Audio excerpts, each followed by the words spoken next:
Hello friends, this is Jitendra and welcome to let's think. आप लोगों ने मेरा पहला वीडियो देखा होगा फिजिक्स का, जिसमें मैं आप लोगों को यहाँ पे उत्तल दर्पण की जगह पे अवतल दर्पण के बारे में बताया था। ठीक है, तो चलते हैं आज हम लोग नया टॉपिक की तरफ। और नया टॉपिक ये है कि उत्तल दर्पण में F बराबर R/2 प्रमाणित करना है। ठीक है, इसके पहले वीडियो में क्या था, अवतल दर्पण में प्रूफ करना था F बराबर R/2, जहाँ F को क्या कहते हैं हम लोग, तो F को कहते हैं फोकस दूरी, R को कहते हैं वक्रता त्रिज्या। तो चलिए स्टार्ट करते हैं इसको। क्वेश्चन लिख लीजिए आप लोग, और ये क्वेश्चन आपके एग्जाम्स में 5 नंबर का काम करेगा अगर पूछा तो। ठीक है, और कभी कभी अगर आपको एग्जाम में ये क्वेश्चन दे दे कि किसी दर्पण में प्रूफ करें कि फोकस दूरी यानी F वक्रता त्रिज्या का आधा होता है, तो आप वहाँ पे उत्तल दर्पण भी लगा सकते हो, अवतल दर्पण भी लगा सकते हो। ठीक है, लेकिन अगर स्पेशल ये क्वेश्चन कह दे कि उत्तल दर्पण में प्रमाणित करें कि F बराबर R/2, तो भाई आपको उत्तल दर्पण में प्रूफ करना होगा। ठीक है, और अगर कहे कि अवतल दर्पण में प्रमाणित करें F बराबर R/2, तो आपको करना होगा अवतल दर्पण में प्रमाणित। ठीक है, तो चलिए यहाँ पे मूव करते हैं हम लोग इसको प्रूफ के तरफ। एक सेकंड। तो यहाँ पे उत्तल दर्पण में F बराबर R/2 प्रूफ करना है, तो इसके लिए हम लोग सबसे पहले उत्तल दर्पण का फिगर बना लेंगे। तो ये देखिए, सबसे पहले हम लोग क्या किए, उत्तल दर्पण बना दिए। उत्तल दर्पण में जानते हैं आप लोग के अंदर की तरफ पेंट किया हुआ होता है। ठीक है, तो ये किधर की तरफ पेंट किया हुआ है, अंदर की तरफ। यहाँ पे हम इसको ध्रुव मान लेते हैं P। ठीक है, और यहाँ पे इसका मान लेते हैं हम लोग सेंटर। क्या मानेंगे, यहाँ पे सेंटर मानेंगे, वक्रता केंद्र जिसको हम लोग कहते हैं। P को ध्रुव कहते हैं, C को क्या कहते हैं, वक्रता केंद्र कहते हैं। तो दोनों को हम मिला देते हैं, ये इसका मुख्य अक्ष होगा। और ये दोनों के बीच में आप लोग जानते हैं कि ये दोनों के बीच में कौन होता है, तो फोकस होता है मेरे प्यारे विद्यार्थियों। ठीक है, तो P है, C है, F है, तो हम लोग क्या करेंगे, उत्तल जैसे हम लोग अवतल दर्पण में काम किए थे वैसा यहाँ भी करेंगे। ठीक है, एक किरण को लेके जाएंगे, किरण का नाम क्या दे दिए, AB दे दिए। ठीक है, और दर्पण का नाम हम स्पेशल दे देंगे, थोड़ा सा इसको बड़ा कर दिया जाए दर्पण को। ठीक है, दर्पण का नाम क्या दे देंगे, M डैश एक अवतल एक उत्तल है, तो उत्तल दर्पण है। M डैश एक उत्तल दर्पण है। उत्तल दर्पण का मुख्य अक्ष के समांतर, मुख्य अक्ष कौन वाला है, ये वाला मुख्य अक्ष ही है ना। मुख्य अक्ष के समांतर एक किरण को लेके गए हैं जिसका नाम AB है, और हम जानते हैं कि समांतर जाने वाली किरणें कहाँ से होकर गुजरती है दोस्तों, फोकस से होकर गुजरती है। कहाँ से होकर जाती है, फोकस से। तो ये रहा, फोकस से होकर के जा रही है किरण। डॉट डॉट से हम लोग दिखा रहे हैं, कारण ये है कि उत्तल दर्पण में फोकस पर मिलती हुई प्रतीत होती है मुख्य अक्ष के समांतर जाने वाली किरण। ठीक है, मुख्य अक्ष के समांतर जाने वाली किरण कहाँ पे मिलती हुई प्रतीत होती है, फोकस पर। आप लोग जो भी फिगर बनाएंगे स्केल और पेंसिल का इस्तेमाल करेंगे। ठीक है, तो यहाँ पे ये रहा AB, किरण का नाम हम थोड़ा नीचे दे देते हैं AB। ये हो गया, यानी कि किरण जब भी ये जाएगा तो फोकस से जाता हुआ प्रतीत होगा, तो डॉट डॉट से दर्शा दिए। एक मतलब है किरण के नहीं जाएगा, इधर की तरफ जाएगा। ठीक है, ये किरण जा रहा है समांतर, और टकराने के बाद कहाँ से गुजरता हुआ प्रतीत होगा, फोकस से। इस बिंदु को आपतन बिंदु कहते हैं, और आपतन बिंदु को लंबवत डाला गया लंब क्या कहलाता है, अभिलंब कहलाता है। और अभिलंब कहाँ से जाएगा मेरे प्यारे विद्यार्थियों, सेंटर से होके जाएगा। कहाँ से होके जाएगा, सेंटर से। हमेशा अभिलंब याद रखिएगा, वक्रता केंद्र से होके जाता है। काहे, क्योंकि हम जानते हैं कि ये वृत्त का अगर केंद्र है और यहाँ पे ये इसका देखा जाए तो त्रिज्या होता है, तो अगर आप सेंटर पर से लेके जाइएगा तो ये हमेशा कितना डिग्री का एंगल बनाएगा, 90 डिग्री का। यानी कि अगर हम ये वाला पार्ट अगर देखें, ये वाला पार्ट अगर देखें, तो ये वाला यहाँ पे हमेशा 90 डिग्री का कोण बनाएगा। तो खैर उतना लंबी बातों को याद नहीं रखना है, एग्जाम नज़दीक है, बस आप लोग को प्रूफ करने आना चाहिए और 5 नंबर प्राप्त करना है। ठीक है, हाँ, AB आपतित किरण है, और ये हो गया परावर्तित किरण। इसका नाम हम लोग क्या दे देंगे, तो इसका नाम दे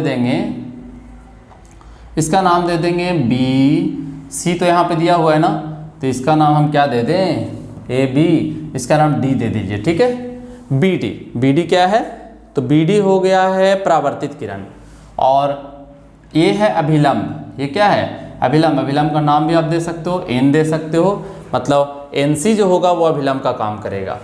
इस कोण को हम आपतन कोण कहते हैं, जिसको हम लोग आई से लिखेंगे। इस कोण को हम क्या कहते हैं? परावर्तन कोण, जिसको हम लोग किसी से लिखेंगे? आर से। और ये वाला कोण का नाम हम दे देते हैं थीटा। क्या नाम देते हैं? थीटा। अब मेरे प्यारे विद्यार्थियों, आप लोग देख रहे होगे ये वाला आर है, तो ये वाला भी क्या होगा? आर होगा। क्यों? क्योंकि जब दो सरल रेखा एक दूसरे को काटते हैं तो आमने सामने के कोण आपस में बराबर होते हैं। आमने सामने के कोण आपस में बराबर होते हैं, जिसको हम क्या बोलते हैं? शीर्षाभिमुख कोण कहते हैं। अंग्रेजी में इसको वर्टिकल अपोजिट एंगल कहते हैं। यानी अगर ये x होगा सर तो ये वाला भी x होगा, और अगर यहाँ पे देखा जाए ये वाला y होगा सर तो ये वाला y होगा। बात आ रही समझ में? तो x बराबर y बराबर किसके कारण? तो शीर्षा भी मुख कोण के कारण। तो ये सब चीज़ पूछता नहीं है, लेकिन ये सब चीज़ को याद रखेंगे तभी आप लोग इसको प्रूफ करने में आसानी फील करेंगे। ठीक है, तो लिखने वाला काम कर लें। मान लिया कि एम डैश एक उत्तल दर्पण है। लिखने वाला काम कैसे करेंगे? मान लिया कि एम डैश एक उत्तल दर्पण है। मुख्य अक्ष के समांतर एक किरण ए बी जा रही है। दर्पण से परावर्तन के बाद फोकस पर मिलती हुई प्रतीत हो रही है, जैसा कि चित्र में दिखाया गया है। ठीक है, लिखने का काम एक बार ऐसे करेंगे। मान लिया कि एम डैश एक कैसा दर्पण है? अवतल दर्पण है। मुख्य अक्ष के समांतर एक किरण ए बी आपतित हो रही है। आपतित हो रही है मतलब क्या? आ रही है। ठीक है, आपतित हो रही है। परावर्तन के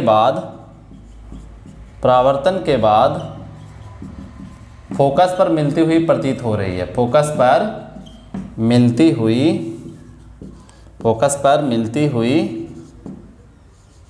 प्रतीत हो रही है। प्रतीत हो रही है क्यों? क्योंकि अवतल दर्पण नहीं है, ये उत्तल दर्पण है। उत्तल दर्पण में मिलती हुई प्रतीत ही होती है। ठीक है, वास्तविक रूप से इसमें प्रतिबिंब नहीं बनता है। आप लोग चैप्टर्स में पढ़े हो ये सब। मिलती हुई प्रतीत हो रही है, जैसा कि चित्र में दिखाया गया है।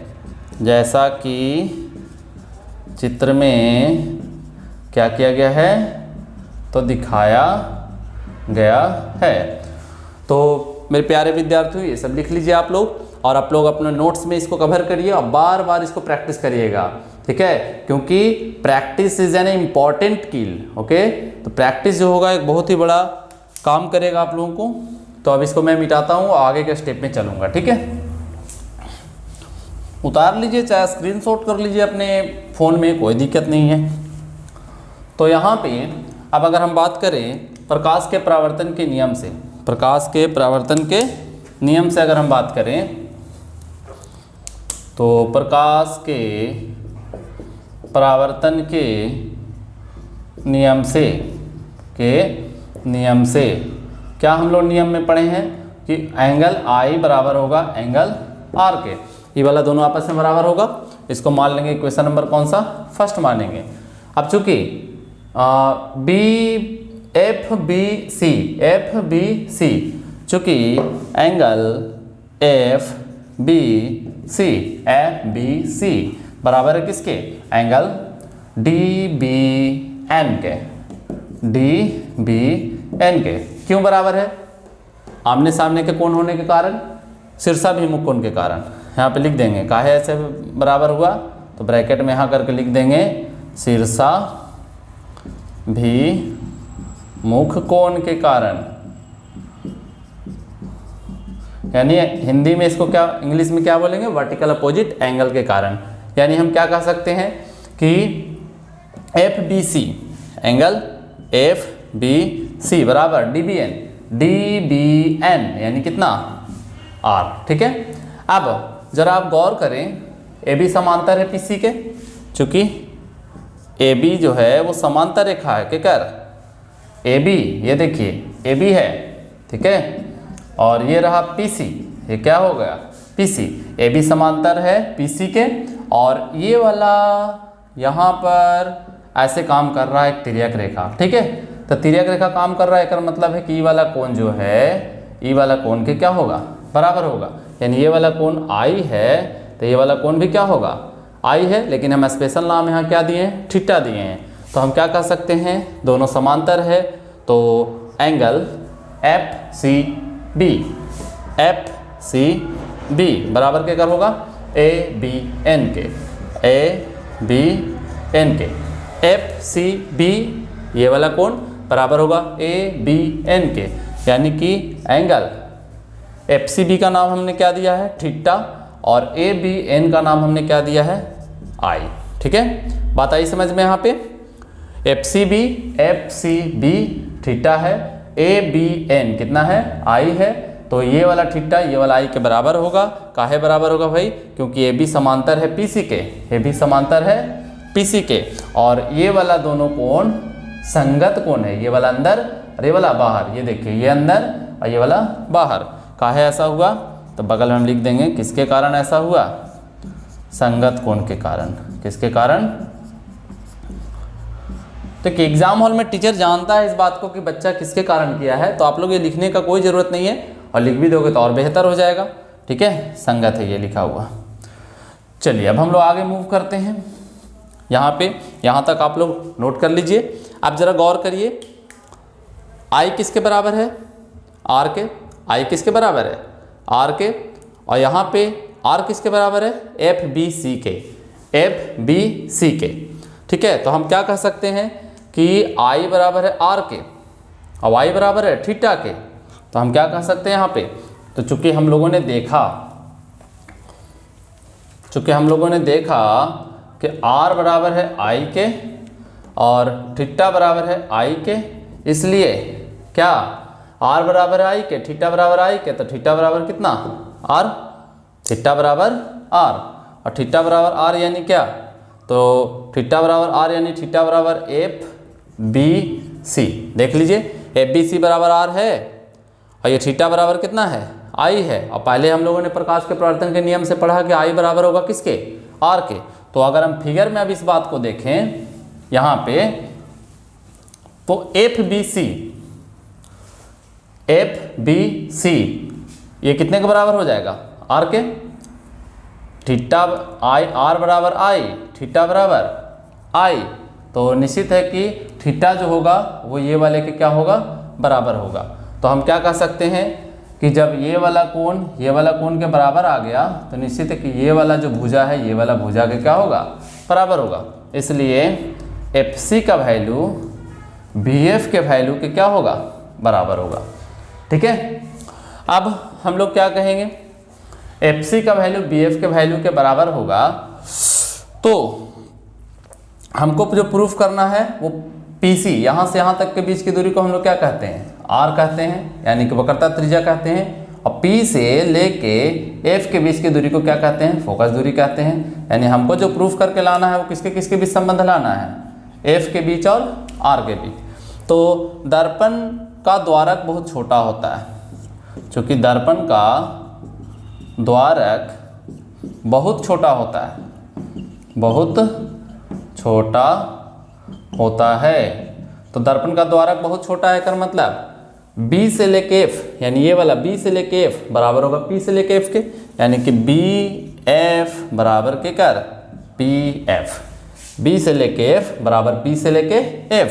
तो आप दोनों देखिए, BC बराबर BF है और BF बराबर PF है, एक मतलब BF BF बराबर है, का मतलब FC बराबर होगा PF के। FC किसके बराबर होगा, PF के। यानी कि हम लोगों ने ये देखा कि जो दूरी यहाँ से यहाँ तक का है वही दूरी यहाँ से यहाँ तक का है। ठीक है, तो जिनको थोड़ा फास्ट लग रहा होगा वीडियो को सोलो करके देखेंगे, और जिनको थोड़ा सोलो लग रहा होगा वीडियो को फास्ट करके देखेंगे। ठीक है, तो यहाँ पे हम लोगों ने क्या देखा कि FC बराबर आ गया PF के, और चूंकि P से लेके C किसके बराबर है, P से लेके F, P से लेके प्लस F से लेके C, P से लेके F प्लस F से लेके C, और PC को हम क्या बोल रहे हैं यहाँ पे, R बोल रहे हैं। PC किसके बराबर है, R के बराबर है। PF किसके बराबर है, F के बराबर है, और FC देखिए किसके बराबर है, PF के बराबर है। तो अगला स्टेप में हम यहाँ पे क्या लिख सकते हैं, तो अगला स्टेप में हम यहाँ पे लिख सकते हैं कि R बराबर एफ प्लस पी एफ को फिर से एफ लिखेंगे, तो एफ कितना हो जाएगा यहाँ पे 2f हो जाएगा। एफ 2f हो गया और इतना बराबर कितना आ गया r, तो इसलिए f बराबर कितना आ गया r/2। तो यहाँ से f और r के बीच संबंध है, तो आपके एग्जाम हॉल में r बराबर 2f भी प्रूफ करने को दे सकता है, f बराबर r/2 भी दे सकता है। तो यहाँ से हम लोगों ने f और r के बीच संबंध को देखा, लेकिन दर्पण कैसा इस्तेमाल किया, इस बार हम लोगों ने उत्तल दर्पण इस्तेमाल किया। अब पिछले बार कैसा इस्तेमाल किया हम लोगों ने, अवतल दर्पण इस्तेमाल किया था। तो दोनों दर्पण में किसी भी दर्पण से आपको पूछेगा एग्जाम हॉल में, तो आप लोग कंप्लीट कर लेंगे। तो आशा है कि आप लोग को इस वीडियो से बेनिफिट्स मिला होगा। इसी तरीके का मैं मैथ्स का भी वीडियोज लाने वाला हूँ आप लोग के लिए, जो एग्ज़ाम में 17 फरवरी का जो एग्ज़ाम मैट्रिक का बिहार बोर्ड का होने वाला है, वो आप लोग के लिए बेनिफिशियल साबित होगा।